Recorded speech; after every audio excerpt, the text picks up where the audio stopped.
Sabina, forgive me for my unclarity, this is a rather spontaneous question.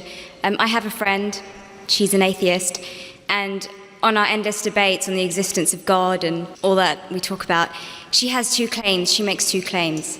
When I pose her with the question of what the Quran says in terms of the existence of the universe and the world and how it states many facts, she turns around and she says, well, that knowledge was not just for the Quran, it actually existed before the Quran. There's scriptures, there is books before the Quran was even written, detailing information about the universe. So it's not just this knowledge that is superior to the Quran. What do I say back to that? Is she lying? Do scriptures exist? I mean, I have ignorance myself, but, is this knowledge, was this available before the Quran was written? And secondly, another claim she makes is that I give the analogy of, you have something in creation, who knows it? The creator will know about everything about it.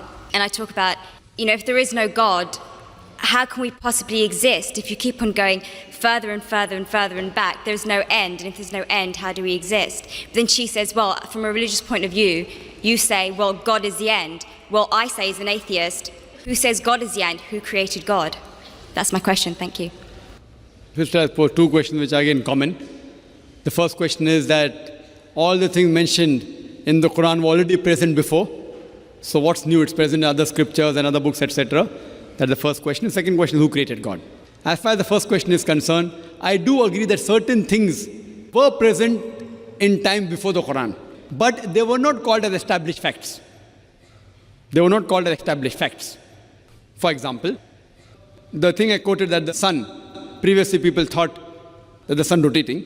There are certain things which were there in the Greek history and the philosophical history. But for example, when the Quran speaks about the spherical shape of the earth, these Greeks, they believed that the earth was spherical, but no one believed in them. So certain facts, not all, a small percentage, what the science has come to know today and what Quran mentions, were told by people previously, but they failed to realize that the same Greeks mentioned 100 other things which were unscientific. The same Greek even mentioned that the earth was center of the universe, which is totally wrong. So imagine if 100 points are mentioned and Muhammad Sallallahu Alaihi Wasallam picks up one which is correct. That's also not possible. So I do agree with you, sister, that certain things were mentioned before science established as a fact today. But these things weren't established that time. And to say that out of the 100 false things they mention, if one thing is right, to pick up the one correct thing is again also not possible. Once it's possible, but not thousands of times, sister.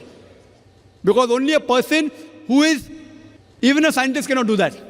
Only the Creator himself can do, and that's Allah subhanahu wa ta'ala. So I do agree with you, but that portion which has been mentioned earlier in earlier scriptures and other philosophical books is a small portion, but that too, along with that portion, there are other things which aren't scientific mixed with that. Coming to the second part of the question, that who created God?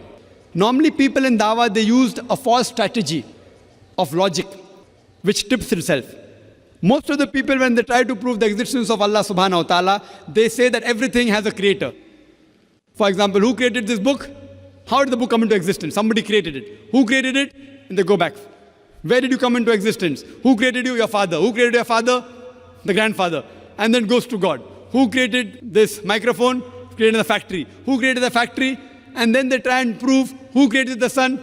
God. Who created the moon? So based on this, they try and prove that everything has a creator, which according to me is a wrong logic.